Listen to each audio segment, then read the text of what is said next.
Hey everybody, hope you're doing well. Tonight we are going to be picking up where we left off in this comic series called Veil, and I'm going to be working up page 13, doing the inks. I wish I had made more progress since the last stream, but unfortunately I had to do a bunch of client work and things, so we are just a week off, and this is my progress so far. That's okay. That's okay. I don't usually have crazy amounts of deadlines anymore, but I just so happen to have one coming up in the next couple of weeks, like 2 weeks. So, yeah. As always, just thank you to everybody who supports this comic. I really appreciate it. If you want to help support the creation of this, you can click the link in the description below for the Patreon. $5 for 2+ years of content, and it's all there. You know, like I've said before, you can just sign up, download it all, watch it all, and then leave. And that'll be good. It's just there to have a backlog of everything that I've learned and make it so that I can make stuff like this. So yeah, if you have any questions or comments, feel free to leave them in the chat. And for anybody who's a member of the Discord and you're wondering when we're going to pick up with the reviews, that will happen soon. Again, it's just having to do with my current deadline situation. I'm kind of crunching on that right now.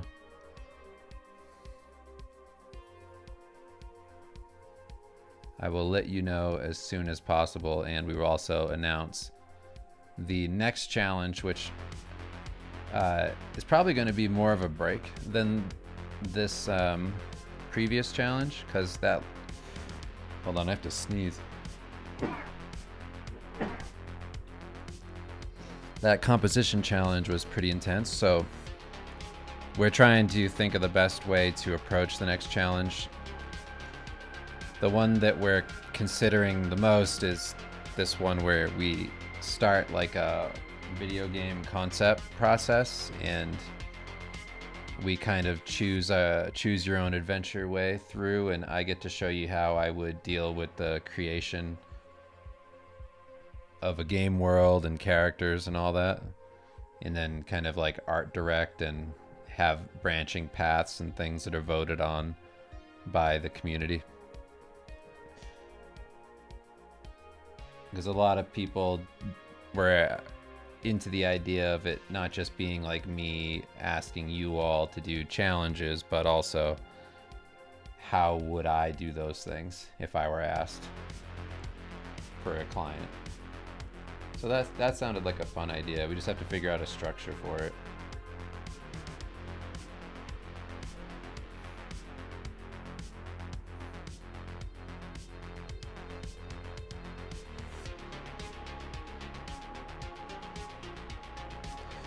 This comic won't only be available for patrons. This will eventually have a physical release.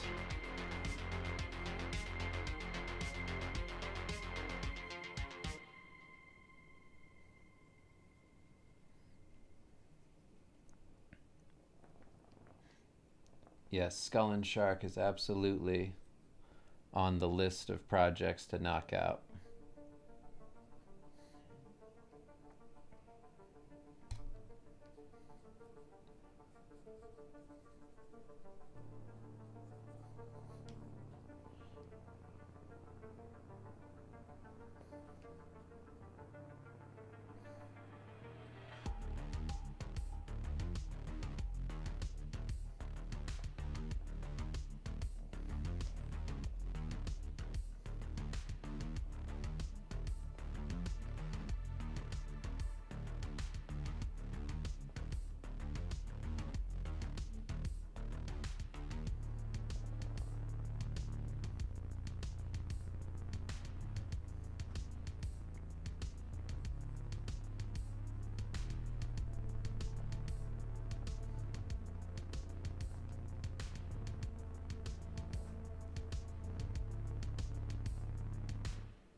Could I post my playlist?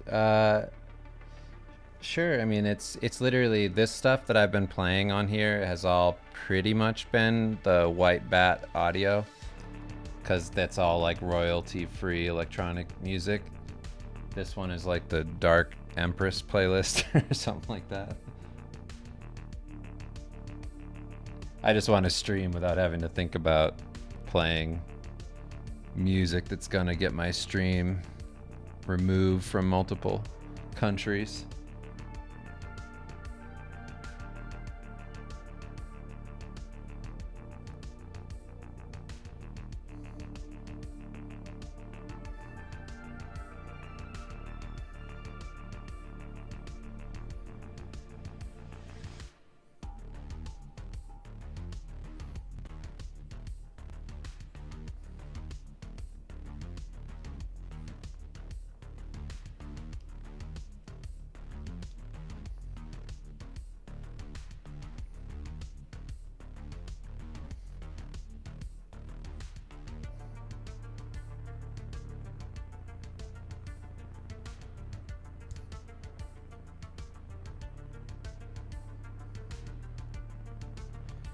Yeah, between streams, I tried to get at least like 2 pages done, but I hit a snag with my deadlines because I had a project that was supposed to have been wrapped up by now, and it wasn't really going to butt up against any of my other plans, but with the way things go in games and whatnot, you can never really predict what's going to happen with your schedule. So a project that I started like sending in sketches for, I think in November, is finally got the green light like last Friday. So I have to like speed because the deadline is so close, where normally I try to plan my time so that I don't have to, you know, do one thing isolated for too long, because I tend to find that the results of that aren't like super great. Like, it's different if I'm just focused on like a project singularly, but when it's like a large scale like illustration or something, I like to have some breathing room so that I can kind of come back to it after a week of working on it and see what's wrong. Like I'll like very intensely work on it for a large chunk of time and then have a little bit of distance from it, and then I can see it fresh again and see what's wrong with it and address those issues.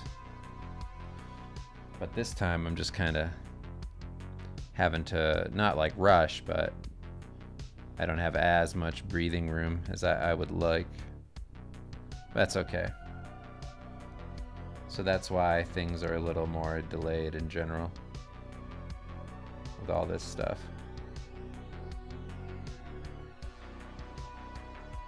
I was really happy with the page over here on the left of the girl on the throne. That was super fun to ink. And I've been waiting to do that page like forever, ever since I sketched that. I love the composition of that page. I don't want to show the whole page on stream just because, I mean, not that it matters, but there's like a pretty big spoiler for the comic on that page.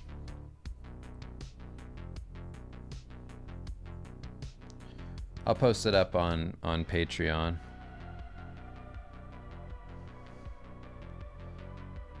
I'm not like super worried about it because, you know, not everybody who's ever going to read this comic is going to be watching these streams or anything. And most of the people who are here hanging out are other artists. So, no big deal.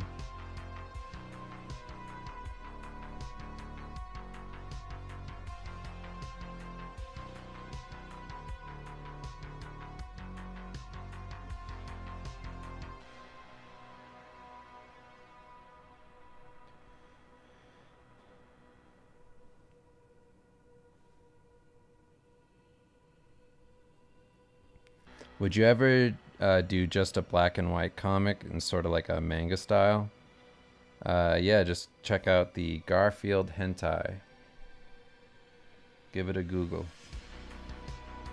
Garfield hentai Raposa. Am I writing the story too? Yeah, the same thing as like, you know, everything I've been doing, like Steve Lichman and all that. Like I write with my buddy Dan on Steve, but I love writing stuff. Like I've been writing a bunch of Starvale and different things recently.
What resources help the most with improving your writing?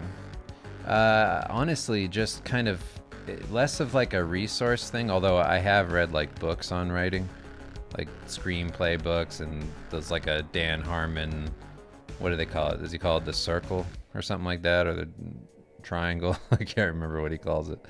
But there's like a bunch of kind of formulaic screenwriting books, but I'm not crazy about those. I honestly think the best thing that I've ever done is just write stuff, be very critical of it, and share it with other people, and just get feedback on it and see where like people's interest is piqued.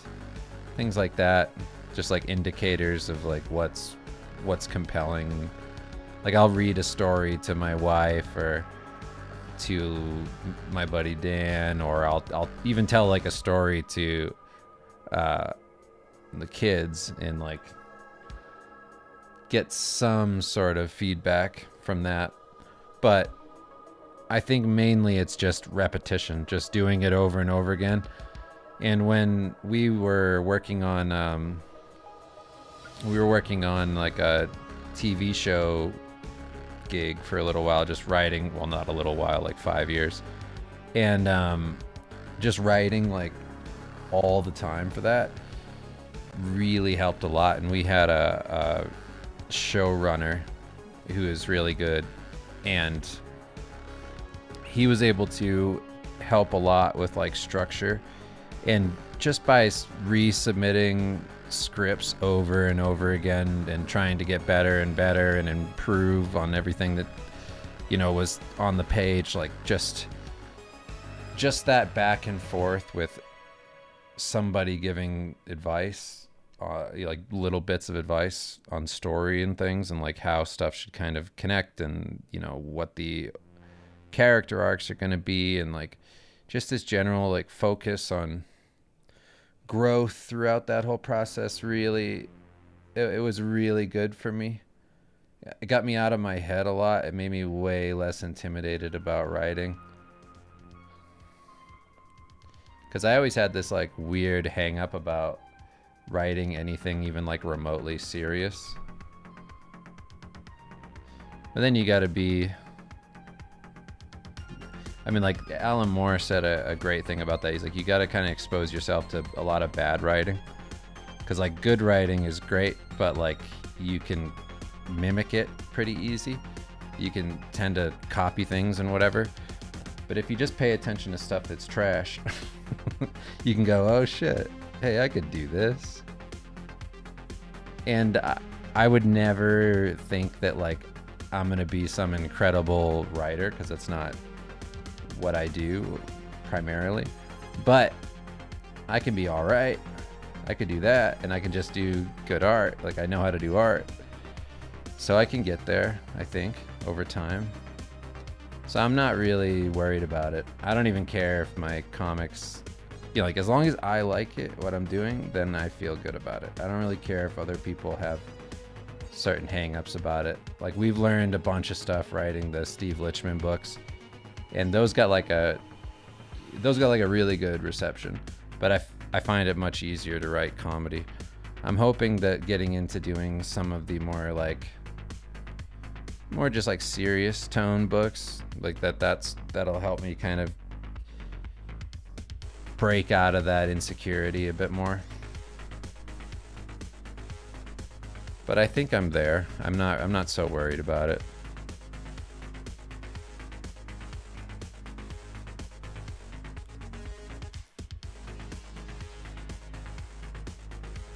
"5 years, but 4 of those were pandemic years, so they don't count." Oh no, I wish. That the pandemic did not affect me. I've been working from home for 17 years. I've been in a pandemic for 17 years. Like, I've been isolated working this whole time. Literally nothing changed for me.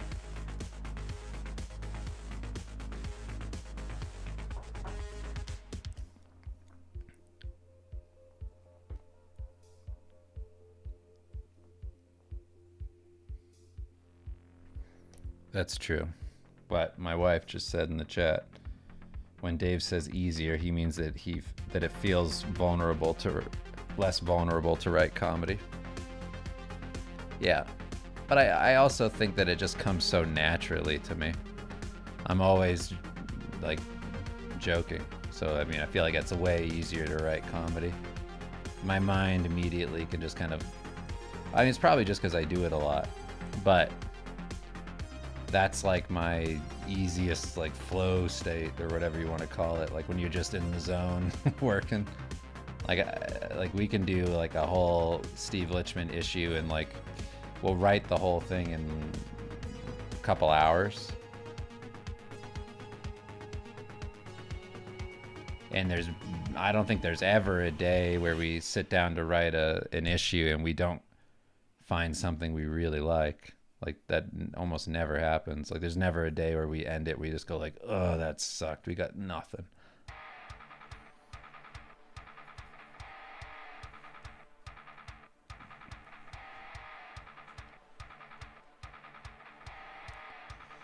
Speaking of people's work, any artists you follow or some that make you say, damn, that's great work, etc.? I mean, there's tons. There's no shortage of that. I can't even think of them all. But yes, of course.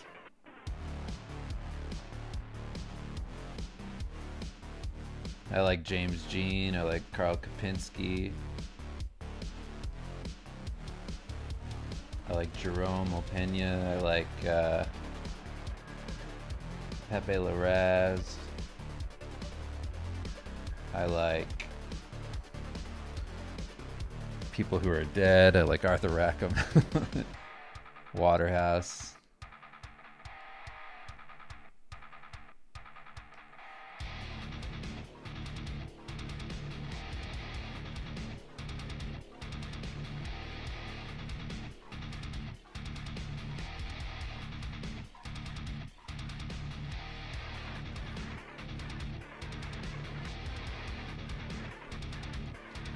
It was you who posted that Mario Puzo image about him buying the book to learn screenwriting. Yeah, I posted that.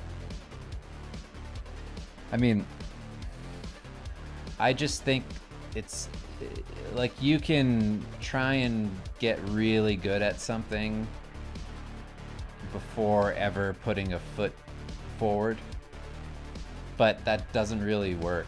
Like, you have to find a way to just produce stuff. Like, don't procrastinate to the point where you just have made nothing and you think like you've made nothing and you're complaining about making nothing, and then you realize eventually that like, oh my God, I would have made a bunch of stuff if I just didn't put so much pressure on myself to be incredible and just let myself learn through the process of creating things. That's like the biggest thing I feel like is getting out of your own way to make stuff.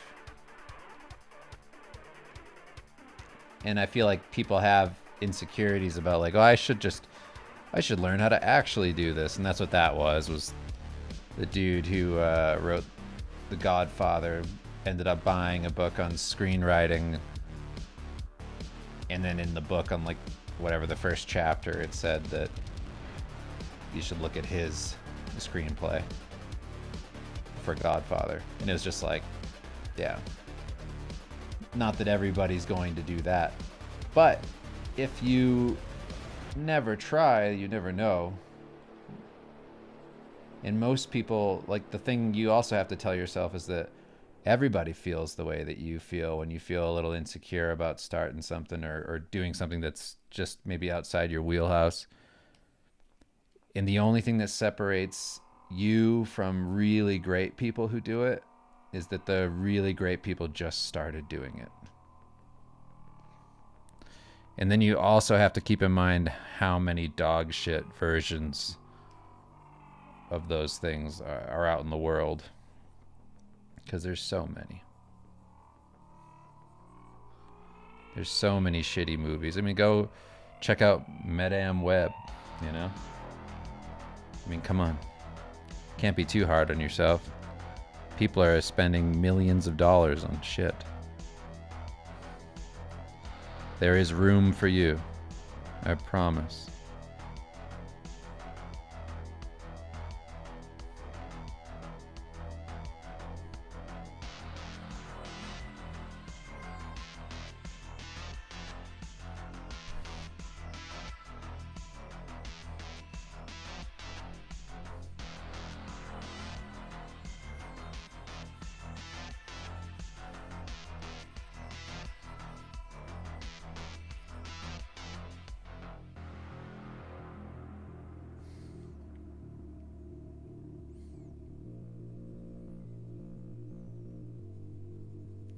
One thing that I've been doing, which is pretty similar to like, I think the same way people get good at telling stories, or at least like a lot of like nerdy people do, is I've been just making stuff up for my kids almost every morning.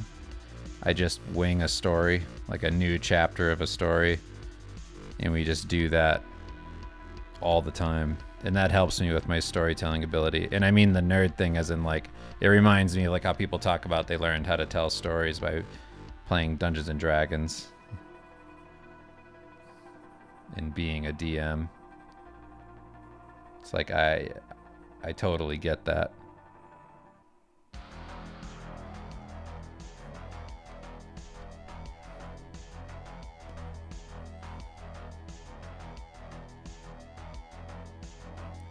But that's what we've been doing. The Pickle Boys of Brooklyn is the current story that we're doing. They got drafted into World War II. They were about to storm the beaches of Normandy, and then they got sucked into a pickling solution that an old witch had put there. They ended up being able to escape the pickling solution. They tied the witch up, and then they took her blueberry potion and drank it. And now they're being sucked from planet to planet every 24 hours. It's basically Quantum Leap, but fantasy adventures of the Pickle Boys from Brooklyn. So I just do a bunch of different voices, and they always go to weird planets. The one that they last went to was a planet with all like frozen waves and big white castles and white wave architecture everywhere. And there were a bunch of cows there that were the leaders of this place, and they have to find in each one of these places they go is the red berry juice in order to stop teleporting and go home. But it turns out that there's red berry juice on just about every planet they go to. And so they're on this planet and they think, wow, where are we going to get this pickle juice? I mean, this red berry juice. Because the rivers are all milk here. They end up finding out that the fish originally lived there, and the cows took over. Thank God Gringus the Goblin gave them a special gun from his world, so then they can shoot the cows and turn them into fish, and then the cows are forced to empathize with the fish. Anyways, it's a bunch of bullshit that I just wing every day, and it just really helps to get things going.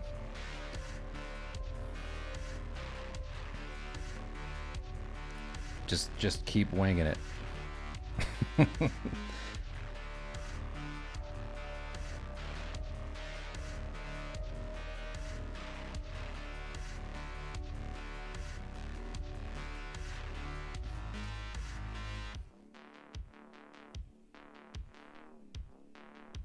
You would absolutely buy this. Oh yeah, well there's crazy stuff in it.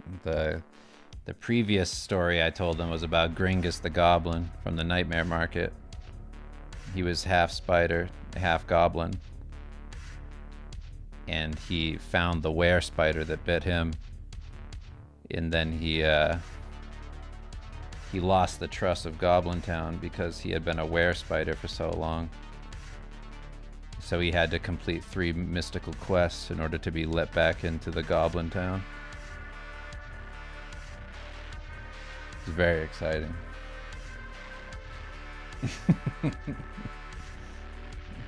It's all very stupid.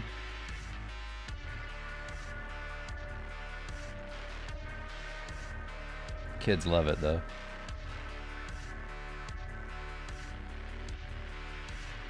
They remember more about the plot than I do. I have to kind of slyly get them to tell me what happened previously.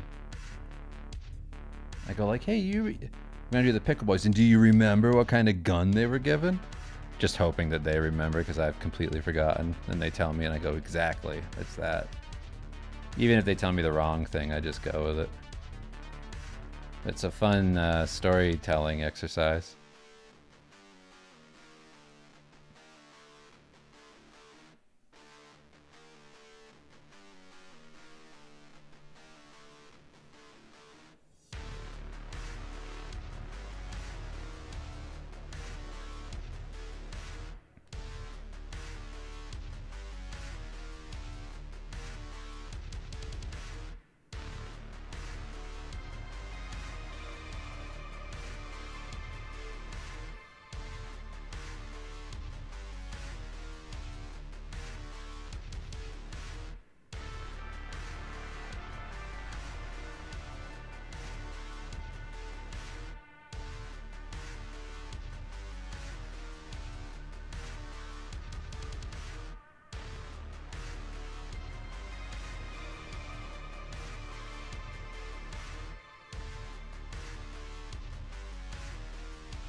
You like this picture of Gringus?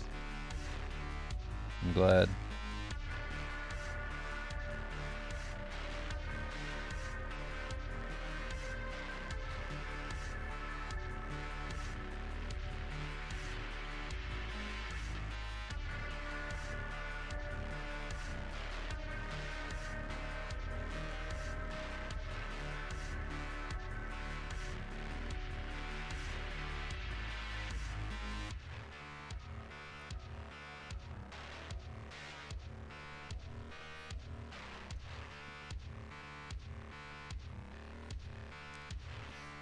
I like that my kids have no idea about what I do, really.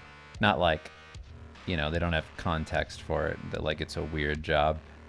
So I was down in our like TV room, and I turned on the PS5 and I went to the Diablo 4 like load page, whatever you call it, the launch. And my artwork was there, like on the big TV, and I was like, you see that? It's like, I painted that. And they were like, yeah. And I'm like, isn't that weird that that's on here? Because I was like, I always think in my head, I'm like, just imagine if I was hanging out with my dad and he was like, and you know that stuff you like to do? I did that one. But they're like, yeah, whatever. They have no idea that it's weird.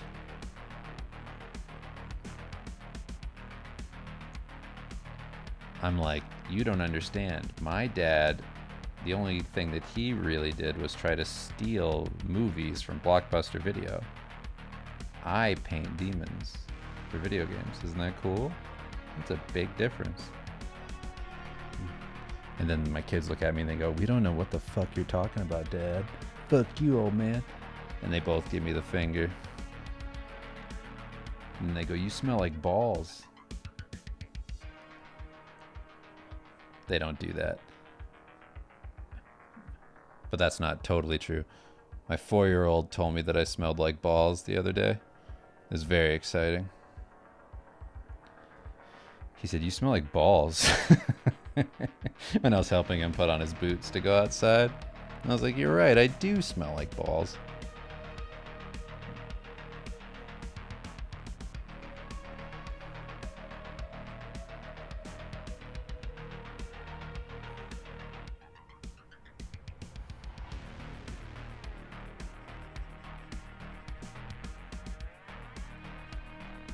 What's a Blockbuster? Yeah. That was so funny. My dad would just like, we go to Blockbuster Video, and then he would just go like, what movie did you want to see? And I'm like, this one. And then we just walk around there while he finagles with the package to try and get it loose and act like I don't know that he's stealing it. And I'd be like, all right. And I start to get nervous. I'd be like a little kid.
You also get assaulted and insulted by children.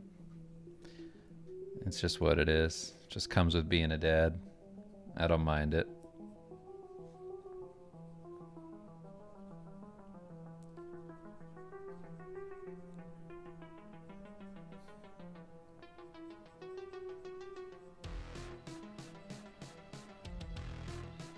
My favorite part is when we're all playing a game downstairs in their little like playroom area, and at first we're like hunting bears in a room, and there's goblins and all sorts of stuff down there, and then I see this look come over our oldest's face, and he goes like, "Wait a second, you got bit by one of them. Papa's become a bear." And he just punches me as hard as he can in the dick. And I'm like, why? Why? I did not change it to a bear. Why are you looking? Just any excuse to just beat the shit out of me. It's so funny. See this dawn of realization come over. Wait a second. If my dad was bit by a bear, I can beat the shit out of him.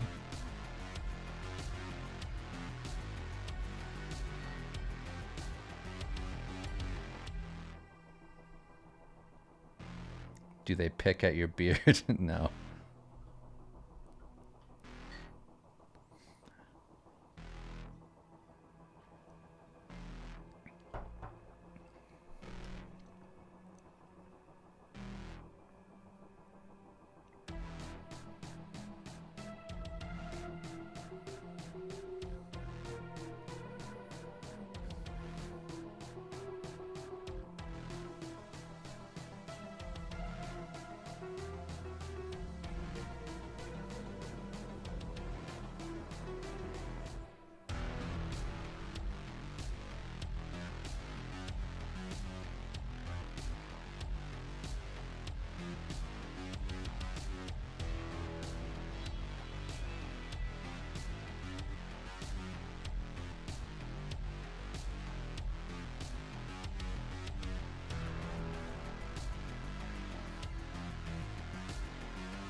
Did I hear about the guy who got caught running a crypto mining operation in the crawl space of his school? No. That's pretty good though.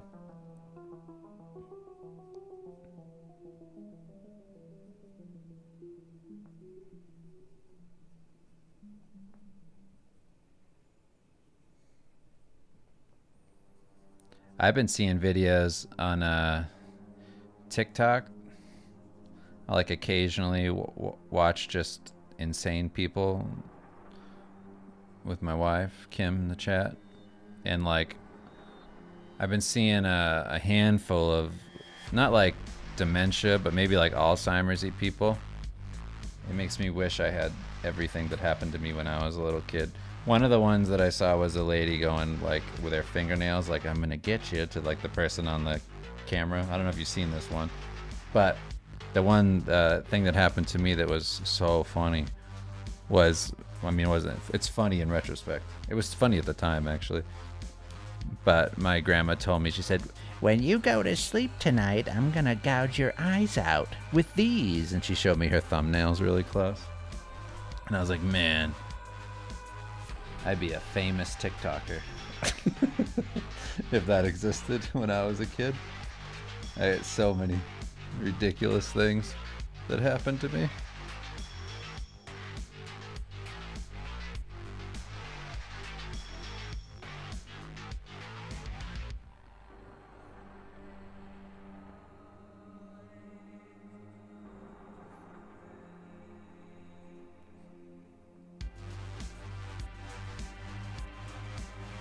How many times have your kids punched you in the groin at this point? If you had to guess, what's the... I don't know. I mean, maybe like... I don't know. It doesn't always hurt, so it's hard to tell because I can't remember those as much. But if I'm guessing, I think a conservative number is like 30, maybe. Because when we're fighting, you never know what's going to happen when we're wrestling around.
I'm using Krita.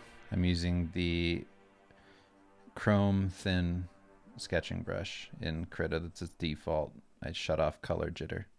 That's about it.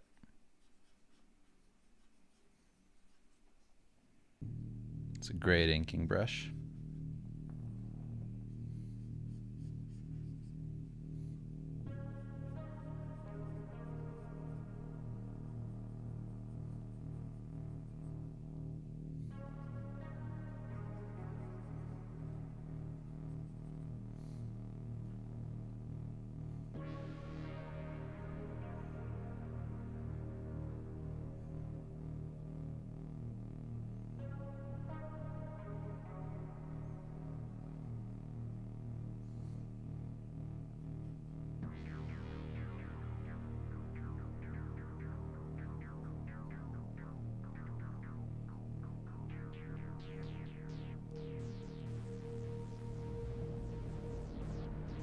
Would it be a hassle if I asked you to show us how you achieve those midtones with that brush? It's just pressure. It's nothing else besides pressure.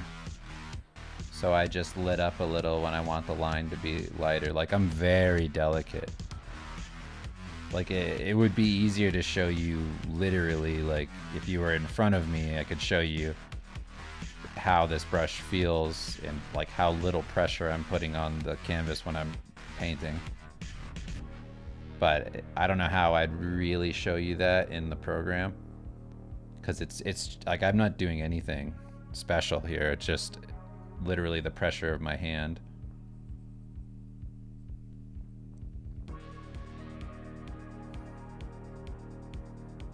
Took me a long time to get used to the pressure of this brush.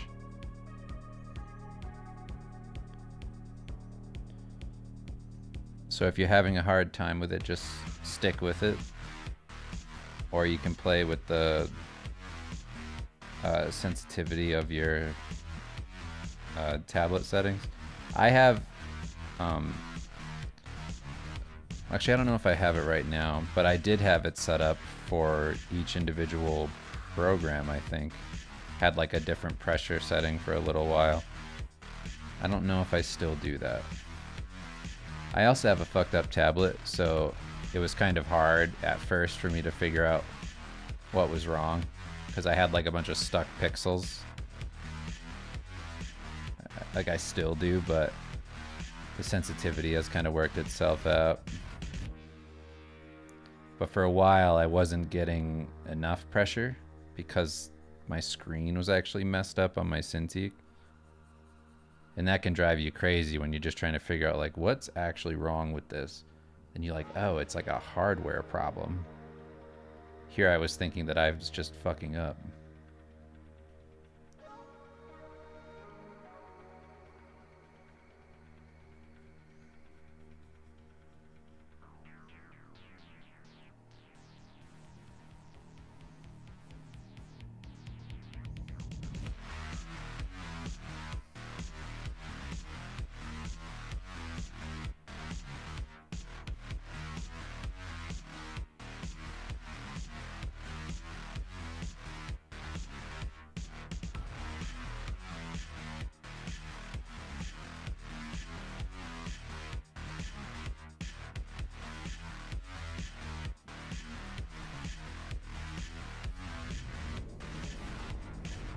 Can't get a second camera on just my hand drawing. Yeah. I honestly think that would do better for streams in some cases.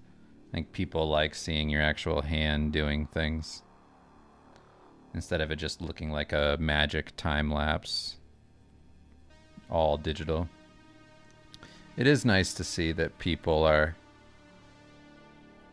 extra sensitive to that sort of thing, that they want to see people make stuff by hand now, like way more so.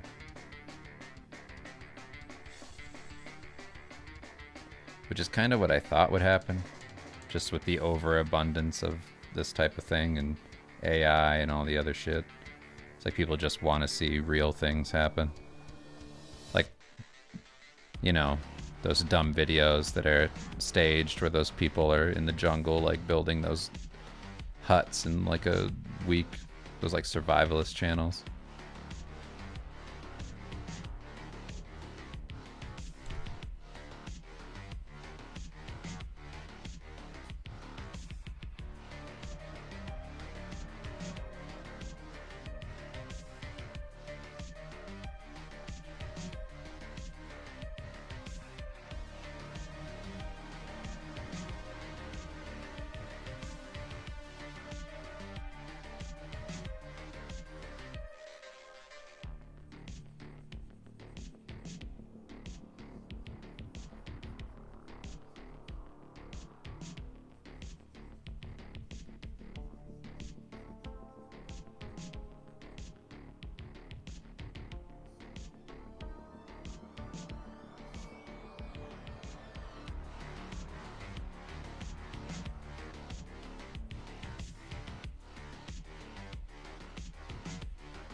Yeah, those like building the hut out in the woods videos are so crap.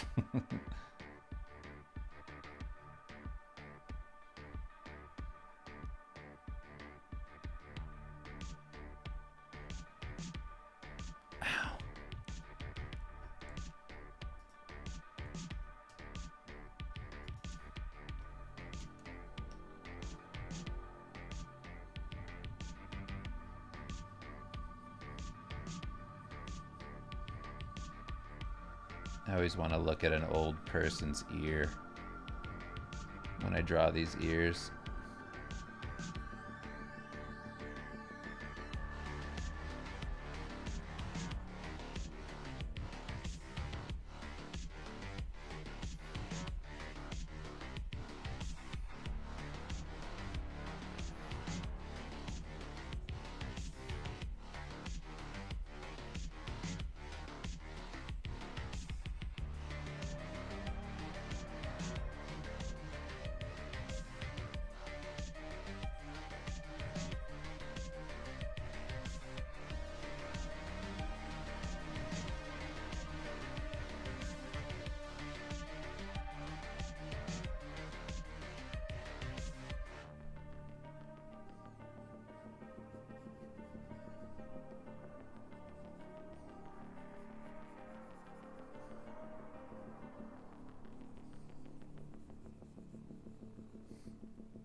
Sorry for being so quiet. I'm trying to figure out this face.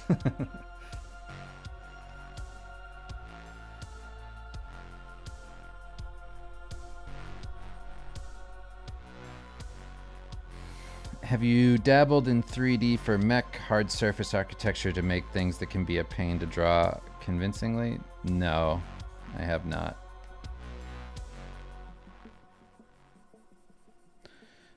I don't really do any 3D stuff.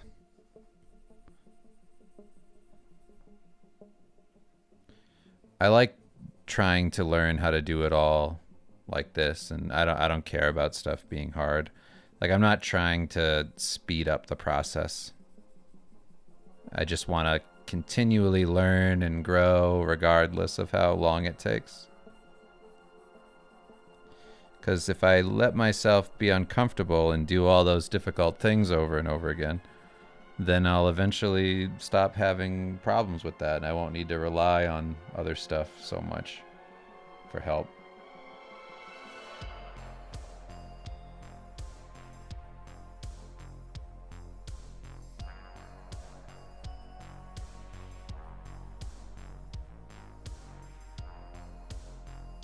Like, that's why I don't need reference for like this lighting, you know?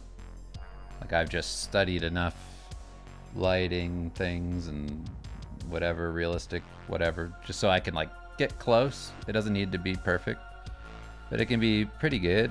And as long as I'm selling that, then I'm fine. If it's something that absolutely needs like solid reference to get it right, then I'll supplement my drawing with that, but I won't ever follow a reference one for one. Every time I try and do that, the artwork just comes out stiff. I like human error. I like just things in the artwork that aren't perfect. I think that's what makes it yours. That's what gives it like the style that you have. And you know, there's any number of things that are positive from that.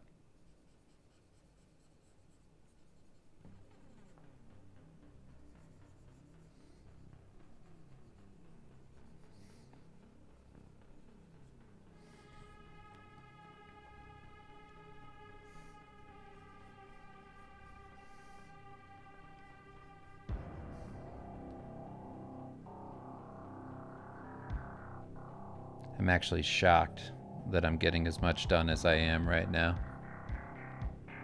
I didn't get much sleep last night, so I'm happy.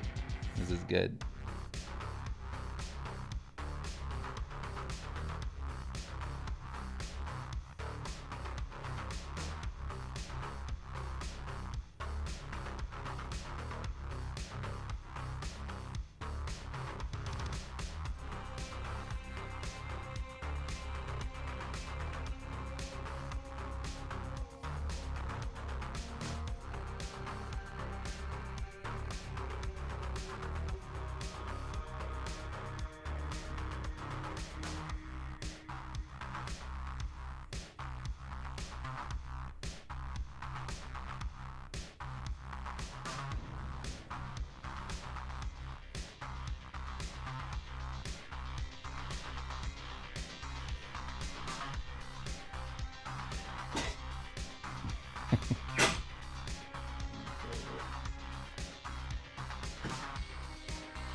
Sorry, my dog was coughing.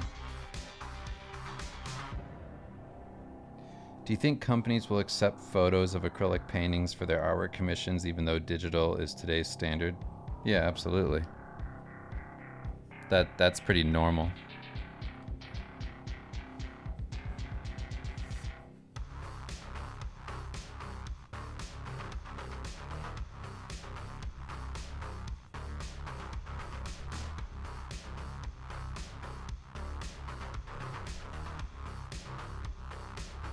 Seen these comic pages a few times already, but without revealing too much. What's the story behind it? Who's the old lady?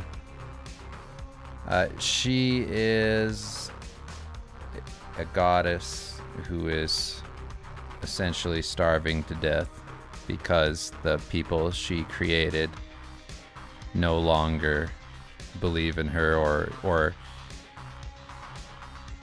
or give her what she needs in order to be satiated. So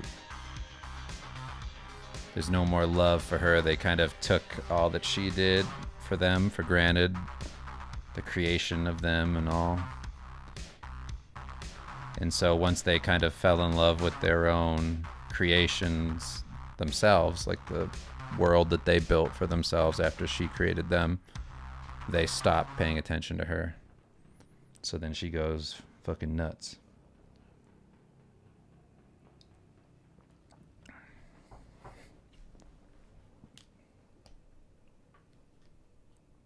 Any movie recommendations like Hard Target or Out for Justice?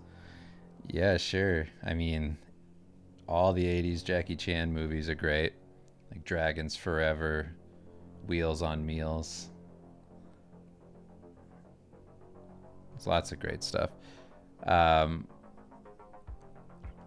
There's this really funny one that's not actually good, but it's this God, what's that movie called? King of the Kickboxers? That's probably that. I think I actually nailed that. I think it's King of Kickboxers or King of the Kickboxers. That movie's really funny. It has Billy Blanks in it. And there's a really good scene where the main character's brother is kickboxed to death, and the main character goes into, like this montage for the rest of his life. He needs revenge on the man that kickboxed his brother to death. And right before the main fight at the end, yeah, Miami Connection's another good one. Right at the end, he holds up a picture of his brother. Well, the main bad guy says, he goes, "I'll send you to hell." And then he goes, "I've been there for 10 years. And then he goes, "Ah!" And then he runs and fights the guy. Except the scream is incredible. It's one of the funnier screams in all of action movies. It's a hidden gem.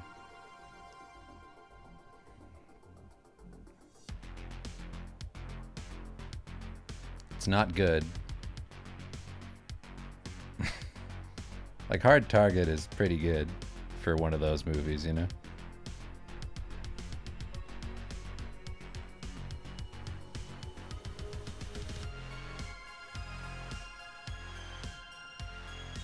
Armor of God's good.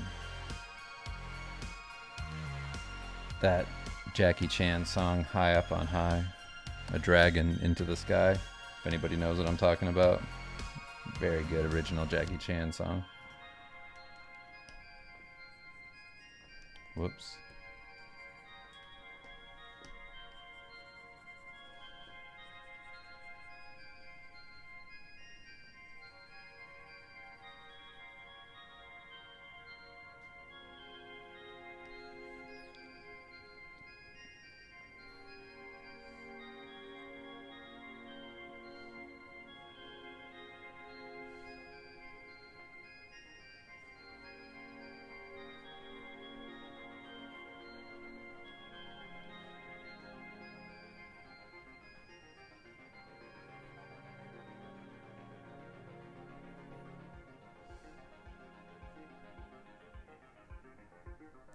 You like fighting movies like Ong Bak? Well, this is a pretty basic suggestion, so you've probably already seen this if you like that. But the Raid movies are great if you like Ong Bak.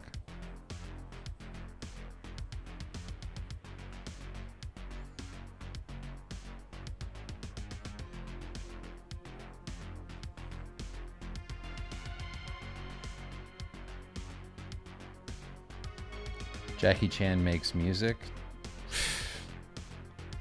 Absolutely. Like all the time. He has so many songs from those movies.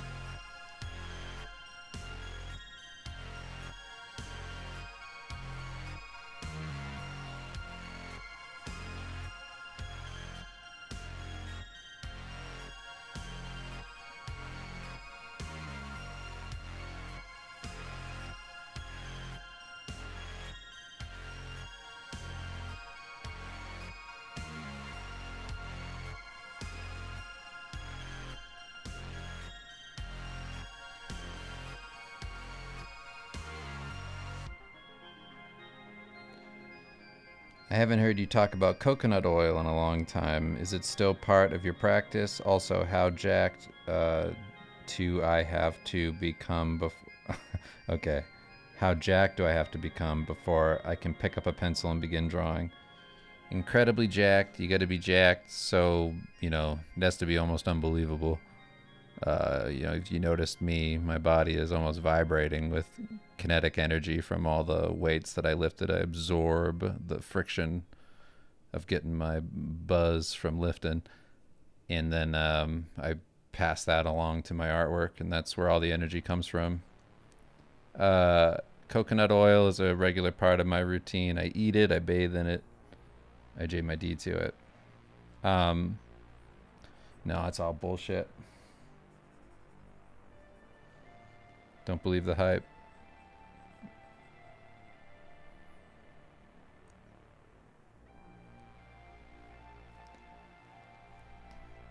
Have I seen the Sora AI video stuff from today? I didn't watch it. I saw it going like viral. I mean, I've mostly been just avoiding watching all the AI shit because it's just continual. It's whatever.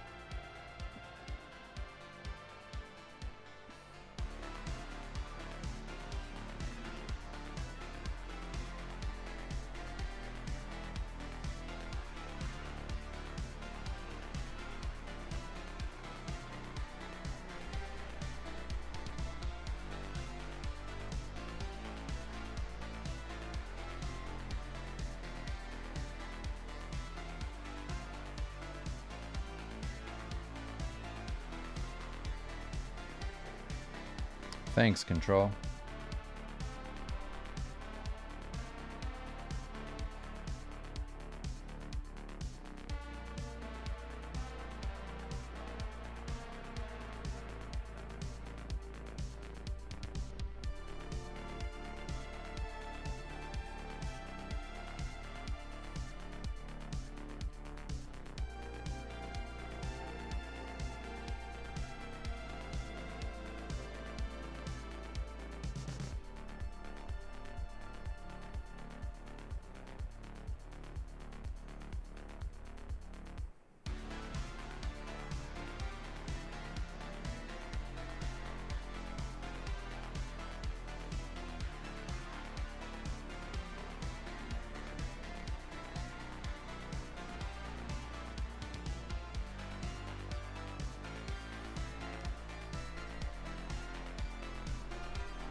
See, if only this were my main job. That would be wonderful. Because so far this page has taken 3 hours. And it's all inked. Look at that wonderful progress. 3 hours? Come on. That's great.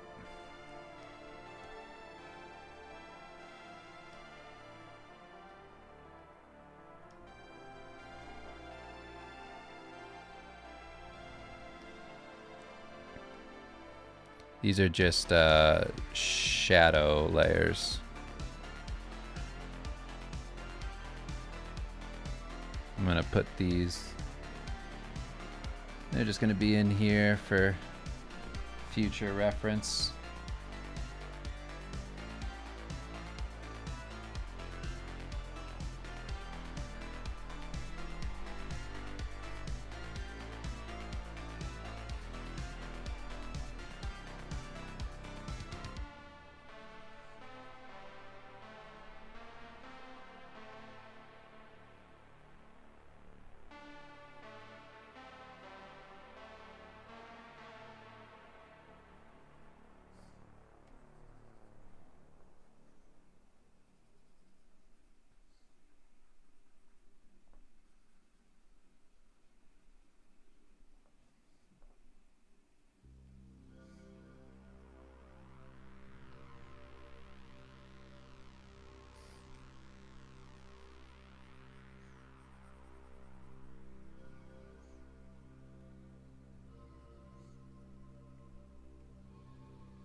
Metal band you'd like to draw album art for? Creator actually asked me to work on some of their stuff a while ago, but our schedules just didn't align, so I couldn't do anything for their album. But I'm a big like 80s thrash metal dude. I like a lot of that music, so that was a cool offer, but I didn't do it, unfortunately.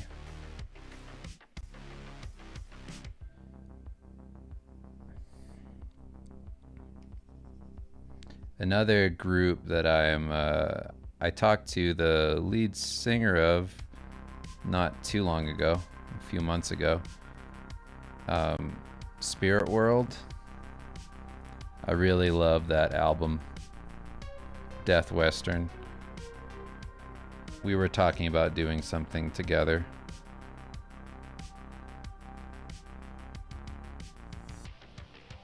So that's still a possibility.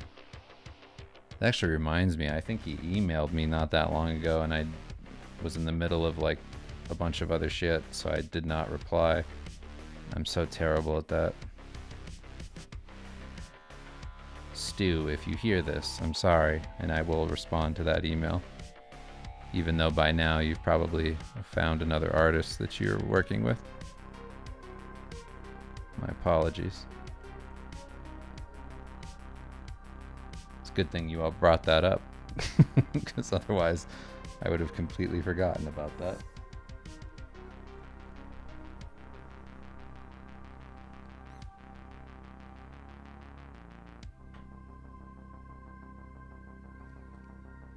May I ask what playlist genre of music is playing in the background? It's just like some electronic music, but it's from White Bat Audio. You can just look up their YouTube channel. It's a bunch of royalty-free music that you can play during streams.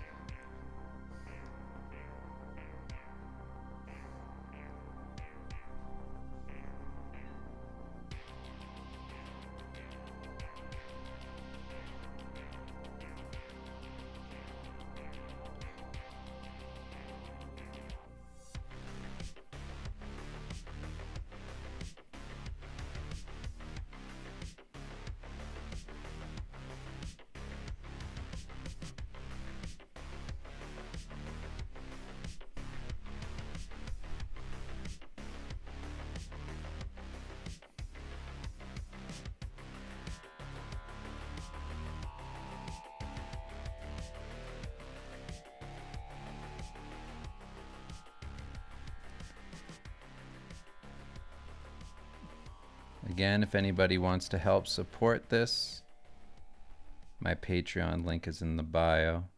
That's how I want to start doing it now. My OnlyFans.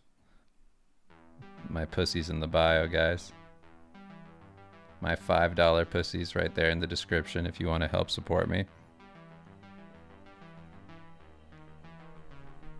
If you like comics, and you like original comics, pussy's in the description below.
Are you going to share the PSD files of your process? Yeah, I mean, I have a ton of PSD files up on my Patreon right now. Not for this comic, but I'll share for this comic too. Spookcat says, hey man, been wondering this for a while, and seeing as there's not much documentation on your process that I can really find, what DPI do you generally tend to prefer working with, and what with the brush? This is 450 DPI. If I work at 300 at this, well, it depends on your canvas size. But if I work at 300 DPI at the same canvas size, which is like huge, 9,000 by 12,000, I don't get a sharp enough line. So if I bump the DPI up to 450 or higher, then I can get a very fine line on the tip of the brush. So that's why I usually work at a high DPI.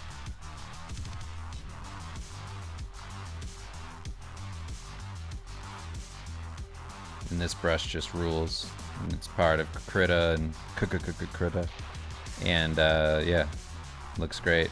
I really like the style that I'm able to achieve with it. It feels like a much easier way of getting the results that I always tried to get with my traditional inks. Like if you ever go back and look up, like, I don't know, Dave Raposa inked Batman or something like that. I had a few that I did a while ago traditionally that I really liked, but I couldn't just like keep doing that. I mean, I could, but I don't know.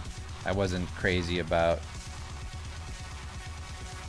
having to take pictures of all my originals, find a way to scan or whatever for all my comics. So I just didn't care. I was like, I'll just figure out a way to do it digitally. And I never did. And then I finally, eventually came to this, and I was like, hey, this is pretty close.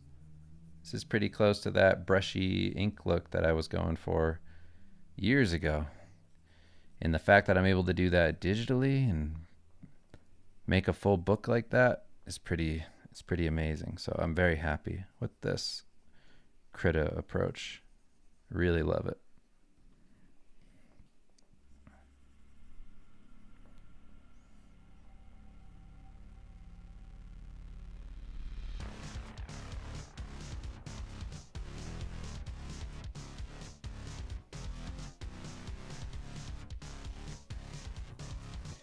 I remember watching your Magic the Gathering style process a few times and taking notes, but I still don't get how you can render like that with one brush only on 30% opacity, imitating watercolor. I mean, what do you do with soft edges if all you have is one round brush on opacity?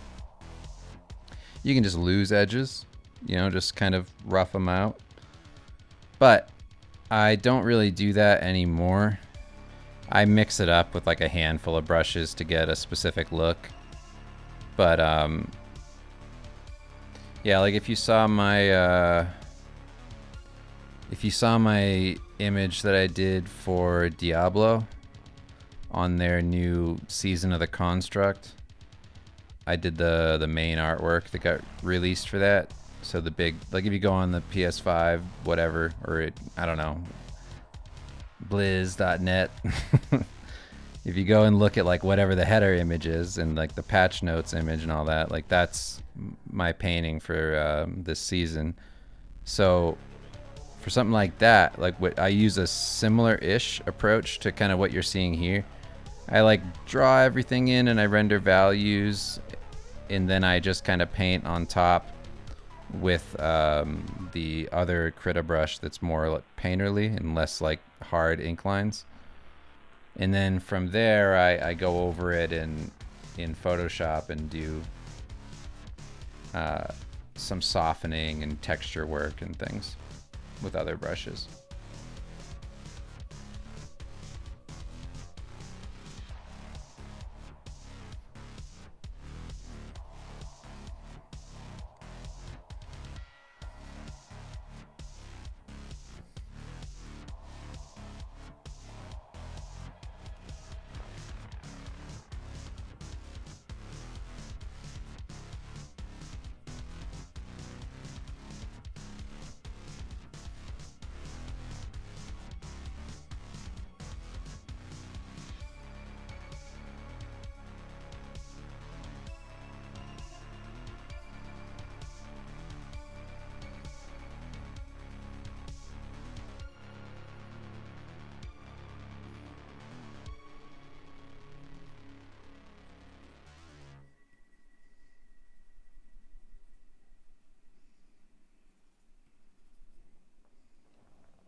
All right, as soon as I'm done doing these shadows on this, I'm gonna hop off and try and get some sleep.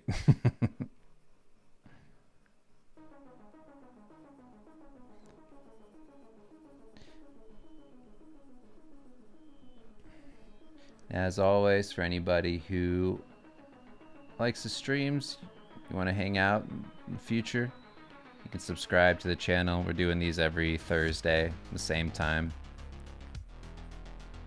And then if ever I have time between deadlines, I'd like to do more day streams just randomly though. Like they'll just pop up and I'll put them up on Twitter and Instagram, that sort of thing. But yeah, and just subscribe to the channel. There's a bunch of VODs and things. You can almost watch the entirety of this comic come together, you know, at least thus far.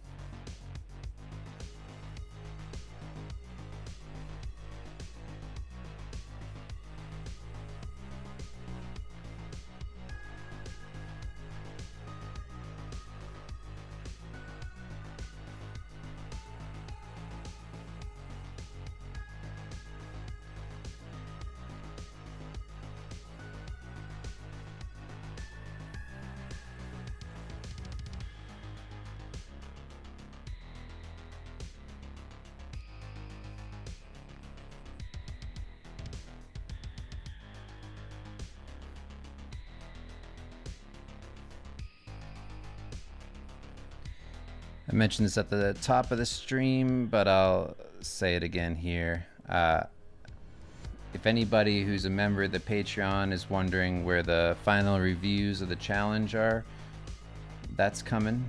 I just had deadlines to wrap up.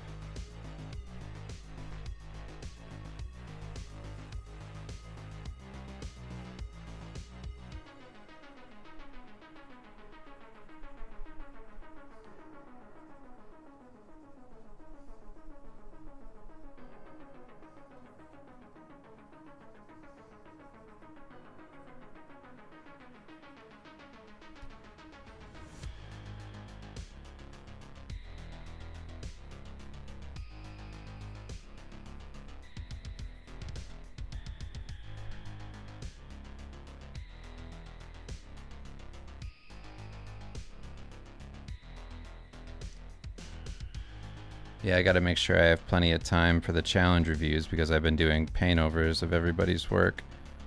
And for anybody who is a patron who hasn't checked that out, keep in mind that paint-overs aren't just for the person getting the critique.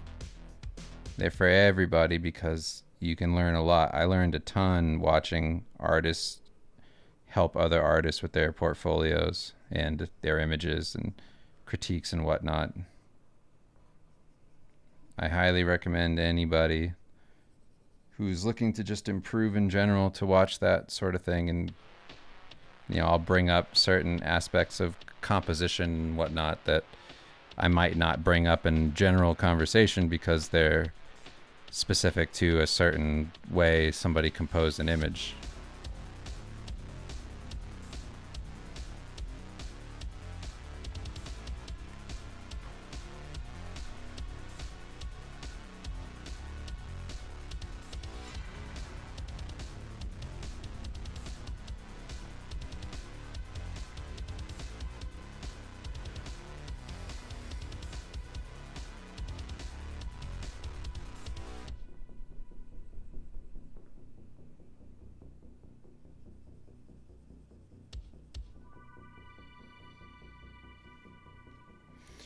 All right, cool. Page is done and inked with some shadows, so that's not bad. I'll take one last question here, and then I will say goodnight to you all. In regards to client concept sketches, is there a max pixel peeping resolution you go for? Like, my stuff reads at 1080p and prints fine, but zoom in and it resembles a digital junkyard. Yeah, you just want to send it at the size that it's meant to be read at, because you don't want to go in and you don't want to go in and just like send them giant files that look like crap up close or whatever, or just a messed up to look at. Just make sure that they're the exact size you want and that there's a nice read on them from whatever distance you intended. Like when I work on my stuff, like a lot of my paintings, I try very hard to stay kind of zoomed out of the whole thing so that I'm actually getting the perspective of somebody who will look at this after it's been printed and is something that you can buy. Like I try not to go very close to my image and over detail, because that's just stuff that nobody's going to see anyway.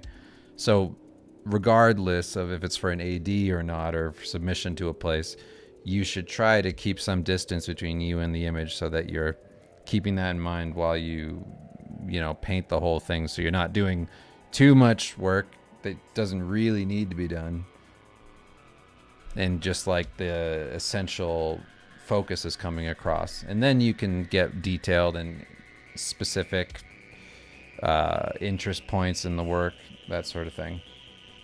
But yeah, I hope that you're all doing well. Thank you so much for questions and comments and just hanging out with me tonight.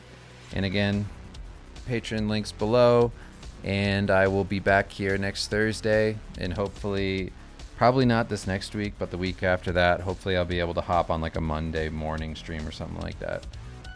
But yeah, love to you all. See you later. Oh, hey, John, I didn't even realize that was you in the chat. What's up, John?